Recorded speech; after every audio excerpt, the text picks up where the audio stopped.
just as you finished last season, did you look ahead to this year as a big personal opportunity for yourself? And what did you feel like you did to prepare yourself to have a big role with this team? I kind of looked at it as a way for me to grow in many ways, academically and physically, to maximize myself to the best way that I can for me and my teammates. Because a lot of people were pushing me over the break and the time we had off, and they were telling me that I have a chance, and not just myself, but other people on my team, to play a big role in this year. And ever since we found out that we were able to play, we kind of like had that spark, and we just haven't stopped working. So it was just a continuous thing for me to try to grow and develop myself better than I was last year. What's the most important piece of advice that you've gotten from Malik? Just to stay focused and not to always dwell on like things that happen, all the bad things, whether I have a bad day or even a good day, just to look at it as a way for me to improve each and every day. All right, next up, Bill Rabinowitz from the Columbus Dispatch and Dan Hope on deck. Bill. Hi, Marcus. Obviously, you and Josh are competing. Tell me what sets you apart. How would you describe yourself as a player?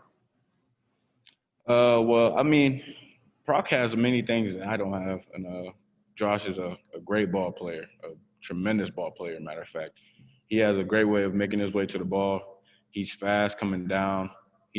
And his size even plays a huge role in the factor of being safety. So, like, Josh has many things that I could do, well, that I can't do, and I have many things that he can't do.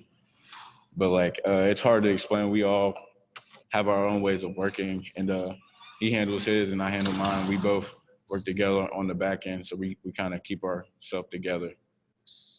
And what would you say are your biggest attributes? And also, could you just kind of address the idea of replacing somebody as reliable as Jordan was last year? I'm sorry, can you repeat that again? I couldn't hear you. Could you describe your attributes and also the challenge and responsibility of replacing somebody who was as responsible as Jordan Fuller was last year? That comes back again on just being more focused when it comes to meetings and being more detailed when watching film, because Jordan was a tremendous athlete, and on top of it, he was on top of his film. So that's kind of the bigger step that we have to take as upcoming safeties. So we have to just be more detailed when we're watching film, because that's what Jordan always told us. He was always in the film room, breaking down film and seeing what broke out in each play and kind of getting what we needed to do better at. Thanks, Mark. All right, next up, Dan Hope from 11 Warriors with Austin Ward on deck. Dan. Hey, Marcus, what's it been like just having Kerry Combs in a room with you guys this year, and kind of what's the dynamic been like of working with both Kerry and Matt Barnes?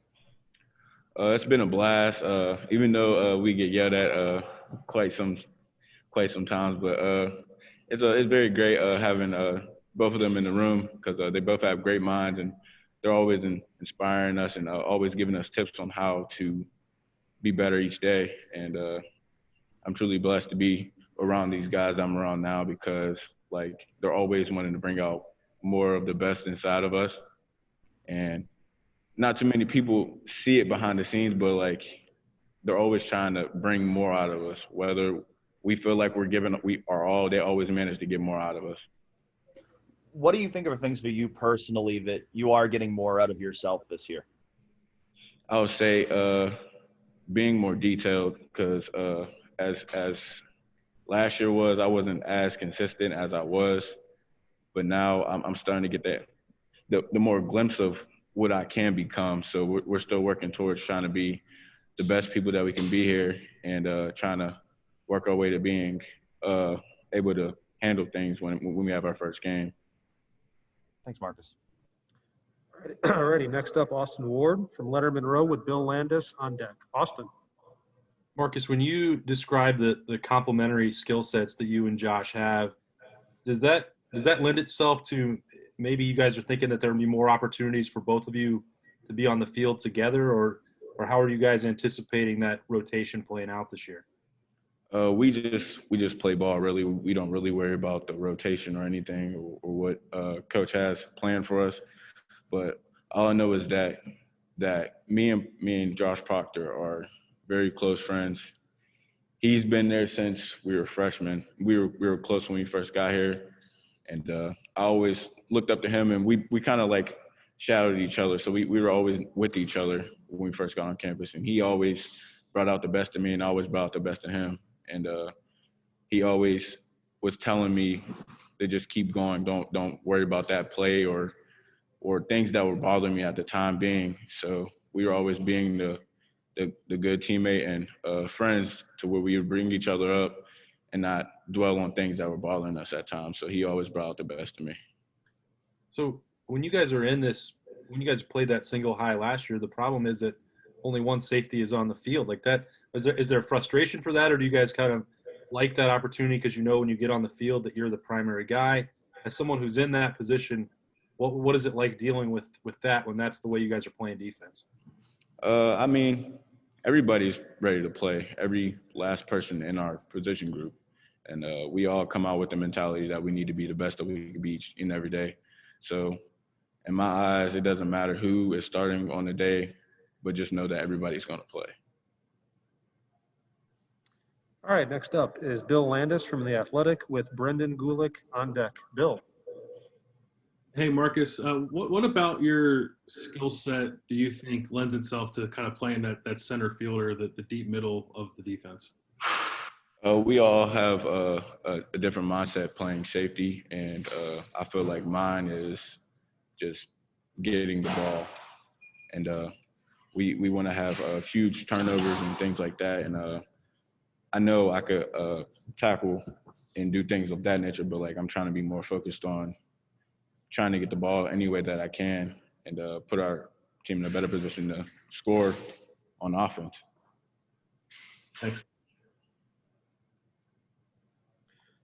All right, next up is Brendan Gulick from Buckeyes Now on Sports Illustrated with Joey Kaufman on deck.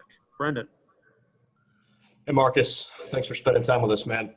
No Hey, problem. I asked Coach Barnes this question. I kind of want to ask you the same thing here. So he referenced that, you know, when he's gone from place to place, one of the big challenges that he faces is learning how to coach players that you don't have a pre-existing relationship with, because he's early in his career and he's gone to a couple different schools.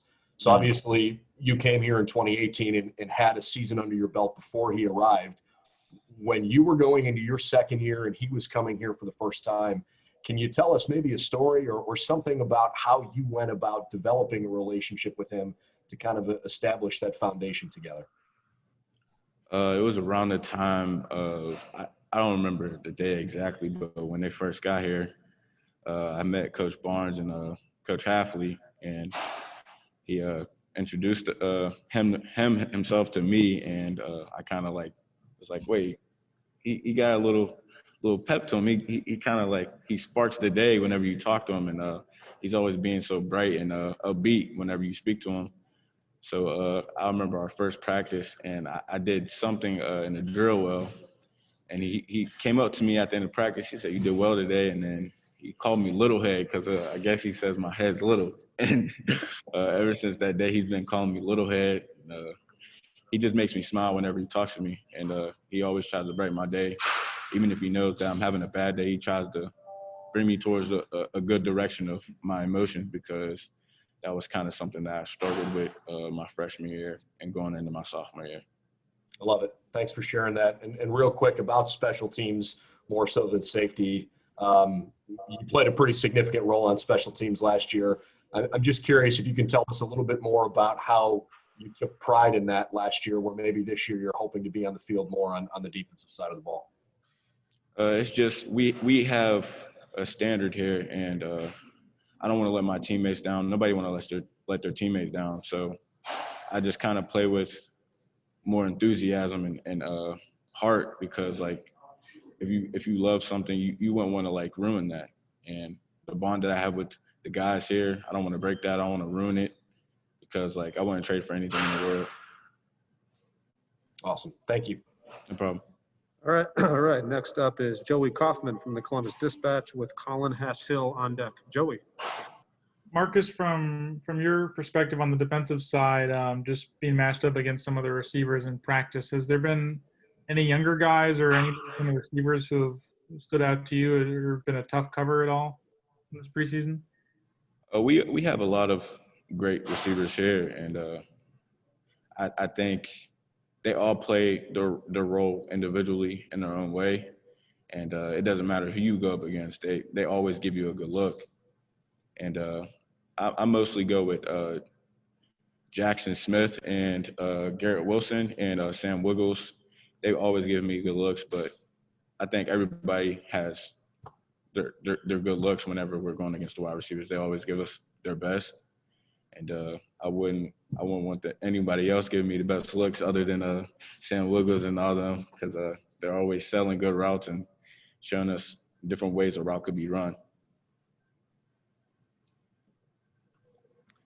All right. Next up is Colin Hass-Hill from 11 Warriors with Tim May on deck. Colin. Marcus, what is the biggest difference in your mind of how Ohio State wants you and the safeties to play this year versus how they did last year with Jeff Hafley in charge? We didn't have much time to work on our packages and things like that, so we kind of just had to take the time we had and just keep trying to get towards the goal we have, and we want to develop ourselves to where we're able to make these plays and handle things in certain situations to where everything's going to be okay, because we already had seen it before. So we're trying to take the time we have and do what we can with it and trying to get us close to where we need to be. What's the most important thing that you learned maybe last year from watching Jordan Fuller about how to be successful at that high safety position and how to play that and make sure you're in the right position? It's just to get the ball down whenever it's in front of me, because being in the middle of the field, it's kind of hard making that open field tackle. So we kind of work on trying to handle that whenever it comes. So we're preparing ourselves ahead of time whenever that situation happens in the game. Appreciate it. All right. The last questioner for Marcus will be Tim May from the Tim May Podcast and Letterman Row. Tim. Thank you very much, Mike. Marcus, why aren't you and Malik playing in Major League Baseball right now, since everybody thinks you guys are great center fielders? I feel like we always kept ourselves busy whenever we were younger. My uncle had talked to my mom into making me play baseball to get me out of the house, because if football was year-round, he would probably want me playing that. So yeah, I had played with my younger friends in high school. I think I played 9th, and then I had skipped my 10th and 11th grade year, and I played my senior year just to have one more good memory with my friends. I guess they said that I'm very fast, I guess. I don't know. I haven't ran a base in a minute, but it was just a hobby, I guess I would say. But a lot of people say I was athletic enough to play baseball, but I couldn't see myself in that area. But I mean, if I probably worked at it more, I'd probably say it could happen. But my older brother, actually, he could have because he actually liked it, and yeah, I was always told that he could pitch very well, and I couldn't really make it to his games because I had my own going on at the time. So yeah. Hey, real quick though, have you been in touch with Malik a lot? I mean, obviously he's had a tough situation this year with the Achilles and stuff. And how often do you guys actually even talk?